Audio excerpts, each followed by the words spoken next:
प्रेम से बोलो विष्णु भगवान की जय। भक्तों, मैं हूँ सोनी गुप्ता। रिद्धि सिद्धि चैनल में आप सभी का स्वागत है। आज मैं बताने वाली हूँ इंदिरा एकादशी व्रत कथा। वीडियो को अंत तक पूरा देखें, अधूरा ना छोड़ें। इंदिरा एकादशी व्रत 17 सितंबर बुधवार को 4 शुभ संयोग में है। इंदिरा एकादशी को भगवान विष्णु के ऋषिकेश स्वरूप की पूजा करते हैं और इंदिरा एकादशी व्रत कथा सुनते हैं। इस व्रत से पितरों को मोक्ष मिलता है और व्रती को स्वर्ग की प्राप्ति होती है। आइए जानते हैं इंदिरा एकादशी व्रत कथा, शुभ मुहूर्त और पारण के समय के बारे में। इंदिरा एकादशी व्रत 17 सितंबर बुधवार को है। इस बार इंदिरा एकादशी के दिन 4 शुभ संयोग बन रहे हैं। इंदिरा एकादशी पर परिघ योग और शिव योग बनेंगे। वहीं पूर्ण वर्षो और पुष्य नक्षत्र भी है। पितृपक्ष में एकादशी श्राद्ध के दिन यानी आश्विन कृष्ण एकादशी तिथि को इंदिरा एकादशी होती हैं। इस दिन व्रत रखकर भगवान विष्णु के ऋषिकेश स्वरूप की पूजा करते हैं और इंदिरा एकादशी व्रत कथा सुनते हैं। ऐसा करने से पितरों का उद्धार होता है। वहीं व्रत रखने वाले को जीवन के अंत में स्वर्ग की प्राप्ति होती है। आइए जानते हैं इंदिरा एकादशी व्रत कथा। इंदिरा एकादशी व्रत कथा। पौराणिक कथा के अनुसार एक समय धर्मराज युधिष्ठिर ने भगवान श्री कृष्ण से निवेदन किया कि आप मुझे आश्विन कृष्ण एकादशी व्रत के महत्व, पूजा विधि और उससे मिलने वाले पुण्य के बारे में बताएं। इस पर भगवान श्री कृष्ण ने कहा कि आश्विन कृष्ण एकादशी व्रत को इंदिरा एकादशी के नाम से जानते हैं। इंदिरा एकादशी व्रत सभी पापों को मिटा देता है। जो व्रत रखता है उसके पितरों का उद्धार होता है। उसे यमलोक की पीड़ा से मुक्ति मिल जाती है। वहीं जो व्यक्ति इंदिरा एकादशी की कथा सुनता है उसे वाजपेयी यज्ञ के समान पुण्य का लाभ होता है। अब आप इंदिरा एकादशी की कथा को सुने। सतयुग में राजा इंद्रसेन का महिष्मती में शासन था। राजा इंद्रसेन दयालु और परोपकारी राजा थे। वे अपनी प्रजा के सुख और दुख के साथी थे। उनका राज्य धन और धान्य से परिपूर्ण था। वहाँ कोई कमी नहीं थी। एक बार राजा इंद्रसेन अपने दरबार में बैठे थे। तभी देवश्री नारद जी वहाँ प्रकट हुए। राजा इंद्रसेन ने उठकर उनको प्रणाम किया और बैठने के लिए आसन दिया। इसके बाद राजा इंद्रसेन ने नारद जी से आने का कारण पूछा। तब नारद जी ने बताया कि वे यमलोक गए थे। वहाँ पर तुम्हारे पिताजी से मुलाकात हुई। उन्होंने बताया कि वे एकादशी व्रत रखते थे, लेकिन किसी वजह से उसमें बाधा आ गई। व्रत का कर्म टूट गया। इस वजह से उनको यमलोक में यमराज के पास रहना पड़ रहा है। यदि तुम इंदिरा एकादशी व्रत विधि विधान से रखकर श्री हरि विष्णु की पूजा करो तो उनको यमलोक से मुक्ति मिल सकती है। उनका उद्धार हो जाएगा और उनको स्वर्ग में स्थान मिलेगा।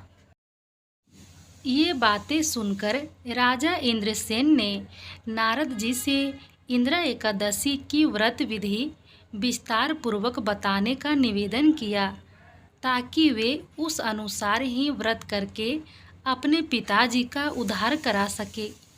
तब नारद जी ने कहा कि इंदिरा एकादशी को प्रातः काल में स्नान आदि करके निर्वित हो जाओ। फिर अपने पितरों के लिए तर्पण, श्राद्ध, दान आदि करो। उस समय वहाँ पर भगवान शालिग्राम को जरूर ही स्थापित करना। फिर दान दक्षिणा और ब्राह्मण भोज कराना। भोजन का कुछ अंश गाय को खिला देना। जब ये कार्य हो जाए तो भगवान विष्णु के ऋषिकेश स्वरूप की पूजा करें। भगवान ऋषिकेश को अक्षत, फूल, धूप, दीप, नैवेद्य, चंदन आदि अर्पित करें। दिन भर फलाहार पर रहना। रात के समय जागरण करना। इंद्र एकादशी के अगले दिन सुबह में स्नान आदि करके पूजा पाठ करना। फिर दान दक्षिणा और ब्राह्मण भोज करना। उसके बाद पारण करके व्रत को पूरा करना। नारद जी ने व्रत विधि बताने के बाद इंद्रसेन से कहा कि इस प्रकार से व्रत को पूर्ण करने पर तुम्हारे पिताजी का उद्धार हो जाएगा। वे स्वर्ग में स्थान प्राप्त करेंगे। इसके बाद नारद जी वहाँ से चले गए। जब इंद्र एकादशी आई तो राजा इंद्रसेन ने नारद जी के बताए अनुसार विधि विधान से व्रत को रखा और पूजा की। दान दक्षिणा और ब्राह्मण भोज दिया। फिर पारण करके व्रत को पूरा किया। इंद्र एकादशी के पुण्य प्रभाव से उनके पिता को यमलोक से मुक्ति मिल गई और वे स्वर्ग पहुँच गए। इस व्रत के प्रभाव से जीवन के अंत में राजा इंद्रसेन भी स्वर्ग चले गए। जो लोग विधि विधान से इंद्र एकादशी का व्रत करते हैं तो उनके पितरों को भी अधोगति से मुक्ति मिल जाती है। पूजा विधि। प्रातःकाल ब्रह्म मुहूर्त में उठकर स्नान करें, स्वच्छ वस्त्र पहनें और घर के पूजा स्थान को अच्छी तरह से साफ करें। भगवान विष्णु की मूर्ति या चित्र स्थापित करें। गंगा जल या शुद्ध जल से अभिषेक करें और चंदन, अक्षत, फूल, धूप, दीप से पूजन करें। भगवान विष्णु सहस्त्र नाम या उनके मंत्र का जप करें। पूजा के बाद भगवान विष्णु और माता लक्ष्मी की आरती करें और दिन भर भक्ति व स्मरण में रहें। भगवान विष्णु को तुलसी जी और सात्विक भोग अर्पित करें। व्रत रखने वाले पारण समय में अगले दिन व्रत खोलें। पूजा सामग्री लिस्ट। भगवान विष्णु का चित्र, तुलसी, पुष्प, नारियल, सुपारी, फल, धूप, दीप, घी, अक्षत, पंचामृत, मिष्ठान। इस दिन करें ये उपाय। संध्या समय पीपल के नीचे या नदी के किनारे एक घी का दीपक जलाएं। धार्मिक मान्यताओं के अनुसार यह दीपक नकारात्मकता को दूर करता है। दूसरा, गरीबों, ब्राह्मणों या ज़रूरतमंदों को भोजन, कपड़े या दक्षिणा दें। विशेषकर तिल, गुड़, फल और अनाज का दान करना बहुत ही शुभ माना जाता है। इस दिन दान करने से शुभ फल मिलता है। धार्मिक मान्यताओं के अनुसार दान करने से कई गुना अधिक फल मिलता है। तीसरा, ओम नमो भागवते वासुदेवाय मंत्र का जप करें। हिंदू धर्म में मंत्र जप करने का विशेष महत्व होता है।